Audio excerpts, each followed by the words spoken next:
Drip, drip, drip. Yeah, I'ma go. Welcome to Talk Drip, presented by On My Feet, the first social network exclusively for sneakerheads and hypebeasts. Do your friends not care about your new Yeezys? Did you go to class with Union 4s on and no one said anything? Well then download the On My Feet app. Why? Because we're just like you. We care. Drip, drip, drip. Last week, Supreme opened doors for week 1 of their Spring Summer 21 collection, and that's all we're gonna have time to talk about. Let's get started. Fun fact, week 1 is usually the easiest week to hit manually on a Supreme drop. The reason behind this is because week 1, Supreme is still introducing us to the theme of the season. And to cement this theme, they're like Walter White fresh out the van. I am the one who knocks. They're gonna release a lot of product. And that's exactly what they did, because last week Supreme dropped everything from an aluminum dice set, a water bottle, purple boxer briefs, and a fucking kite. Because I've been stuck inside all year, and all I really want to do is go outside and fly a fucking kite.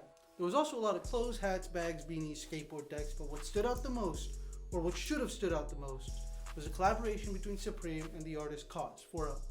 Wait, we've never talked about KAWS before on Talk Drip. Brian Donnelly was a simple kid. He grew up in the 70s and 80s, somewhere in New Jersey, I think, and he was heavily influenced by art and graffiti. While he was in high school, however, he created a tag for himself. He wrote out KAWS, KAWS, because he really liked how the letters connected. And based on what they spelled, the word really had no meaning. And if it had no meaning, it could be his. He then went on and began his journey, unbeknownst to the amount of sneakerheads and snooty rich people he would one day influence. You were probably exposed to the artistic brilliance of KAWS as a kid, especially if you remember this leotard wearing, cigarette smoking old bag trying to steal those puppies.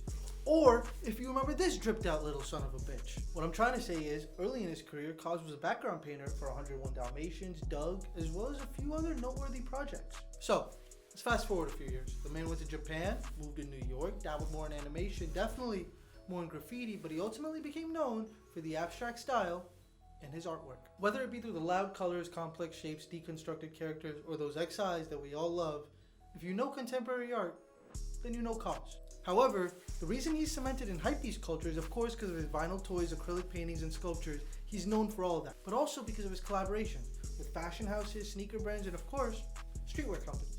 Okay, let's talk his most notable accomplishments, and I hate doing this because I'm probably gonna forget something, but let's try. Macy's Thanksgiving Day Parade Float, one of Kanye's most iconic albums, 2 Jordan 4s, each of which I will own, and a Simpsons parody painting that sold for $15 million, that I probably will not. Oh, he also redesigned the MTV Moon Man for the VMAs a few years ago.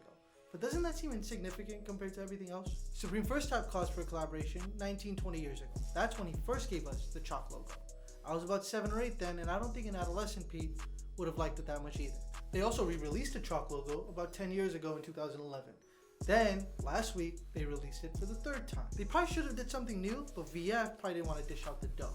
That's beside the point. The design sold out pretty fast, and it's doing okay on the resale market, regardless of what I think. And it just goes to show you how relevant KAWS has been and stayed throughout the decades. And Drip, drip, drip. Yeah, I'ma go make it go like drip, drip.